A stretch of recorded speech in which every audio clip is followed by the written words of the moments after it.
উত্তরপ্রদেশে এটাই হচ্ছে সবচেয়ে বড় ঘাটি। ঘাটিটা নামতে মানে ঝুলানিয়া ঘাটি, এটা হচ্ছে উঠানিয়া, তো পাশ থেকে হচ্ছে উঠানিয়া আর এর পাশ থেকে হচ্ছে পুরো ঢালু। একবার চেক করুন, দেখুন পুরো ঢালু, একবারে ঘাটিটা পুরো ঢালু। মানে স্পিডে নামলে কিছু দুর্ঘটনা ঘটতে পারে, কিন্তু ঘাটিতে সবসময় সতর্কভাবেই নামা উচিত। কেননা ঘাটিতে এমন হয়ে যায় যে ব্রেক কম ধরে বা অন্য কিছু বা গাড়ির প্রবলেম চলে আসে, সেই জন্য সতর্কভাবেই ঘাটিতে নামতে হবে।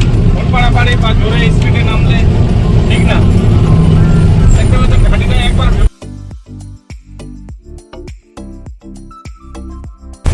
নামে তো সবাই যেতে পারবে, কিন্তু কারণটা হচ্ছে গাড়িটা এটা তো হচ্ছে হাওয়ার জিনিস, এটাকে তো কন্ট্রোল করে রাখতে হবে, একে হাতের মধ্যে রাখতে হবে।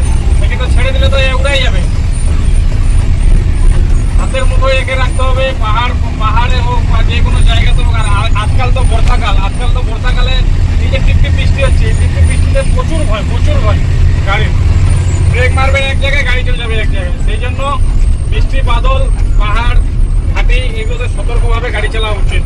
সবাইকে বলবো, ছোট্ট হয়ে এই ছোট্ট ভাইয়ের কথা যদি ভালো লাগে, কেননা আমাদের জীবনে তো এমনিতেই দাম নাই, তাও আমাদের জন্য আমাদের ফ্যামিলি তাকায় আছে।